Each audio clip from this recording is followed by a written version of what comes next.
art, beauty, perfection. This build is actually just, it looks so gross.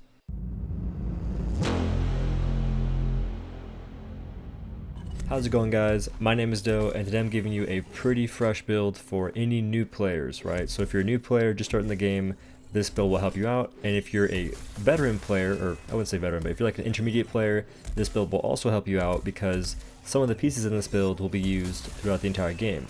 Because gear in this game can now be leveled up from the beginning all the way to the end, and it can still be very viable in the end game. It just depends on the stats on the gear and the sell slot on the gear as well, which is why I've chosen gear that has good stats and good sell slots. And in a later date, I'll be giving y'all a tier list that is my opinion on what I think, good gear is, what is good gear to farm up and build if you're trying to save on time, if you don't feel like grinding everything. That's going to be coming in a later date. Anyway, the build in this video will be having Gnasher gear and Drask gear along with the Gnasher and Drask hammer. But when it comes to the weapon, that is up to you. You pick whatever weapon you want to make because honestly, it depends on preference, right? What you want to play is what you want to play. I can't say, hey, use the hammer because I used a hammer. You get a pick. Now, I chose the hammer because it's a very strong weapon, but I do not recommend it for new players because it is a somewhat technical weapon. It requires some good combos to get the most damage out of the weapon. I do recommend a weapon like the sword for new players though. It's a very all-around good weapon. I suggest it for any new player, and it's also very good at breaking parts if you can focus the parts to a decent manner. You don't have to be like a freaking Bruce Lee of the sword or anything, but just focus the parts that you want to break, and you will probably break most of them if you are somewhat accurate with your swings. Alright, so that's been talked about. I want to say that I did reset my account name FlexRoll, but my mastery did not get reset because of how the new resetting thing works, if that makes any sense. So I started off with a little bit of mastery, more than most folks would have.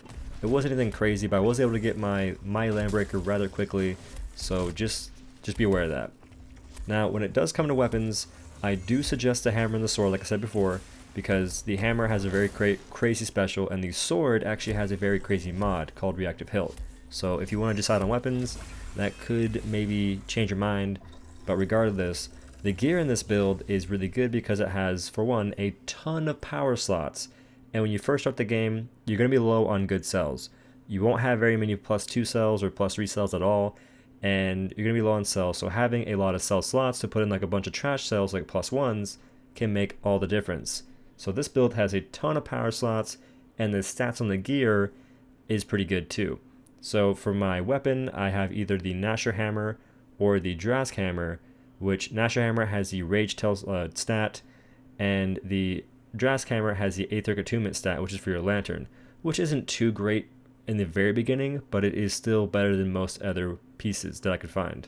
And for my armor, I have the Drask headpiece and Drask chest piece, which, to be clear, Aetheric Attunement is on both these pieces with a power slot, and the reason that they are pretty good but not amazing in the very beginning is mostly because Aetheric Attunement affects your lantern charge generation and your instant cast on your lantern. So, if your lantern is not that great, this is not the best thing in the world. But you will be getting lanterns that are very good relatively soon, such as the Emermain Lantern or the Drask Lantern. Those are very good lanterns to have, in which case Aetheric Attunement is very good to have. And again, these are probably the best two pieces for the chest and the headpiece I could find out of all the other gear in the very beginning. But for the gloves and feet, I have Gnasher, which are pretty good. The gloves are almost best in slot, and the feet are so-so. The gloves have Rage Hunter and a power slot, and the feet have Tough and a power slot. Now, Tough isn't crazy good, but it does help anyone that needs a bit more health to survive certain hits or to just, live in general. Just saying. And now for the part where I'm no help at all, these cells are up to you because honestly, I don't know what you have, and I can probably assume you don't have much if you're just making a new account. But the cool part is, when it comes to power slot cells, there's not really much you can go wrong with for the most part because none of them are very detrimental, and most of them are rather helpful. Some are better than others, of course, but nothing's going to hurt you, right? But if you are using a weapon that has a technique slot, by the way, do not put in acidic if you're playing most weapons, or actually any weapon at all in the beginning, because guess what? Acidic will cut your part damage in half, and you kind of need parts to an extent to make better gear and better armor. So if you're using an acidic cell, you're cutting your part damage in half, and you're getting less parts, which is basically hurting your progress in the game. So I don't suggest it. And other than that, guys, that is pretty much the video. Hopefully it was helpful. If not, well, I apologize. I will try and do better next time. And if you like the video, leave a like. If you want to, subscribe to the channel for Dauntless content. Check out my Twitch. And yeah, thanks for watching, guys. I'll see you in the next one. Peace.